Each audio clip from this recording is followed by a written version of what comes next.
Hey everyone, in this video, we are going to learn about Elastic IPs and their usage on AWS. First, I would like you to know what Elastic IP is. So according to AWS, Elastic IP is nothing but a public IP which can be attached and detached on your AWS resource.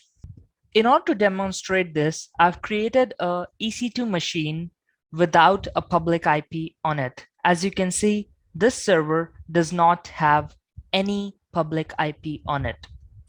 So we are currently on the EC2 console of our AWS environment. In order to create an Elastic IP, what you need to do is scroll down the left-hand side bar and click Elastic IPs under Network and Security. And then click here on Allocate Elastic IP Address. And then click Allocate.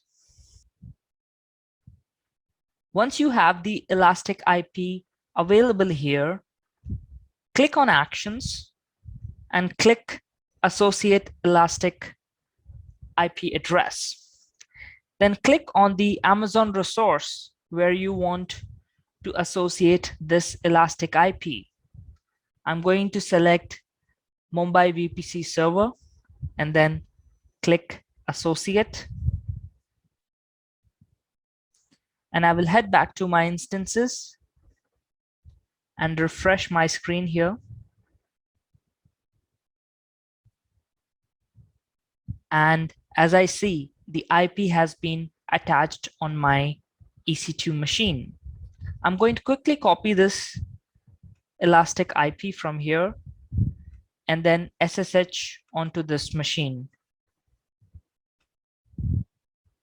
I'm going to edit this, right? And paste it here and connect.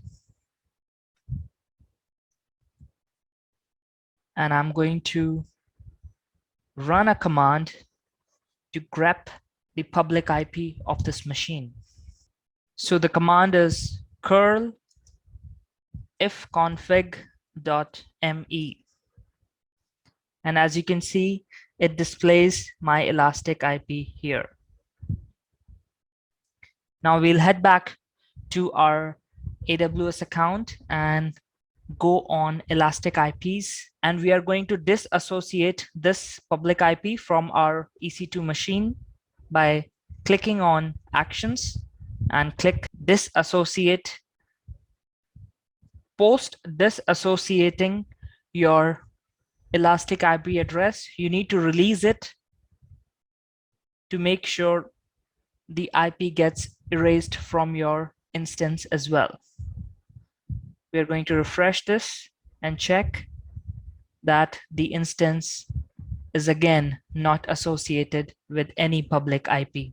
As a precaution, make sure you have released the Elastic IP address from your AWS account to avoid being charged for keeping a Elastic IP and not using it. So make sure you've released it. I hope this has been informative, and I'll see you in the next video. Thanks for watching.